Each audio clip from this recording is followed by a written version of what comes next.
Okay, this is another video about graphing, or at least talking about the end behavior determination for this function. Now, there's two different ways to do this. One is to factor and see if anything cancels. The other is to do the long division. So I'm going to show you how to do the long division. I'm going to take my x squared. Let me make this less harsh. I'm going to take my x squared plus 2x minus 3. And I'm going to divide that by negative 3x minus 3. So this whole expression, I'm going to divide here. We've done this in the box.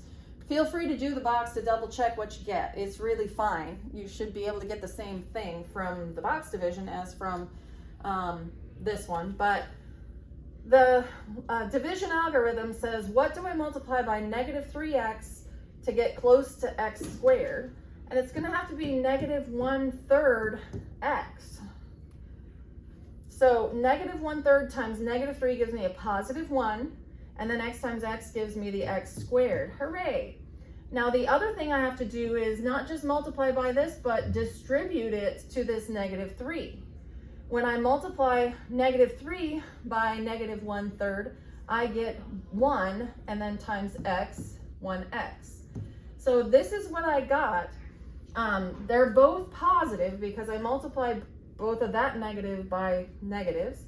But first I have to change the signs. I'm subtracting these from what's above. That's how we get rid of the x squared. And then we combine these. 2x minus 1x gives me just 1x. I bring down the negative 3, just like I would the next digit in a problem. So then again, I focus on this first term. What do I multiply by negative 3x to get 1x? And it would just be negative 1/3. Negative 1/3 times negative 3x gives me positive 1x. That was my goal. And then negative 1/3 times negative 3 gives me positive 1. And then I change the signs and add. Negative 3 minus 1 is negative 4, which turns out to be my remainder because I can no longer, without a fraction, do this. There's nothing I can multiply by 3x minus 3 to get negative 4 other than negative 4 over negative 3x minus 3, which is that remainder.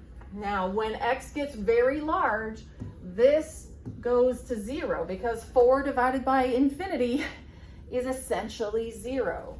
So I lose this term for large x values, which is what we're talking about when we're talking about end behavior.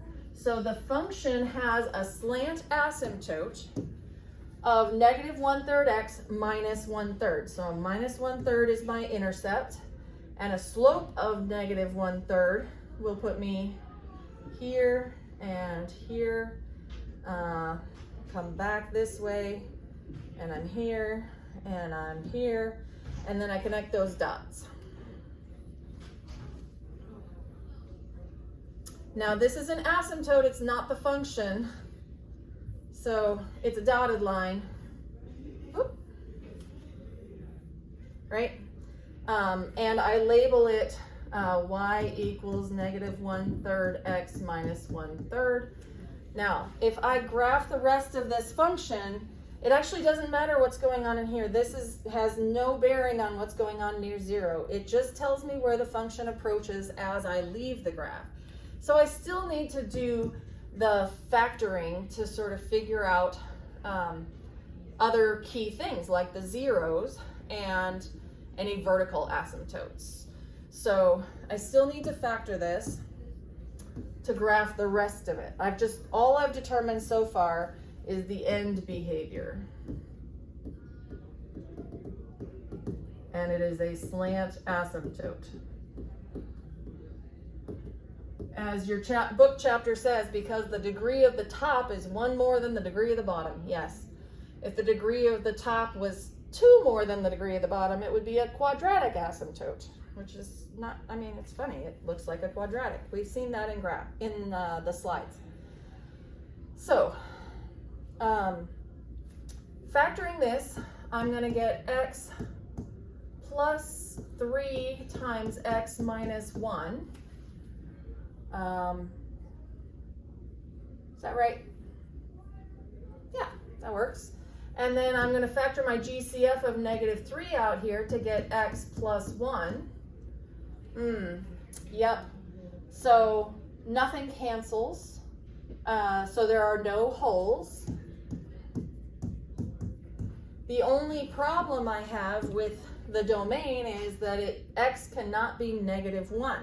So I have this vertical asymptote of x equals -1 that I cannot cross, that I'm not allowed to input that, and the whole function is going to blow up weird as I get close to -1. That's what I get from the denominator. The zeros of the numerator are actual zeros of the function. So at x equals -3, when x plus 3 equals 0 or x equals -3, I have an actual point on my graph. Maybe I'll make it purple so you can see it better. An actual point on my graph, -3, 0. So 9 minus 6 minus 3 is in fact 0, and 9 minus 3 is not 0 on the bottom. So 0 divided by anything but 0 is 0.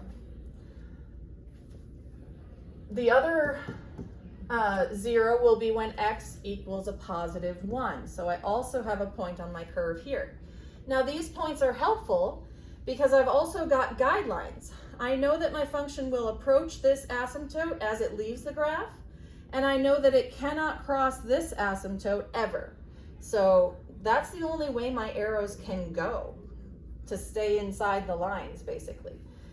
From this 0, I will follow out to my end behavior in that direction, and because I can't cross this, now I could find my y-intercept. If I put in 0, I have -3 over -3, which is just 1, so I have a y-intercept right here as well, which is another useful point to connect the dots and stay in bounds.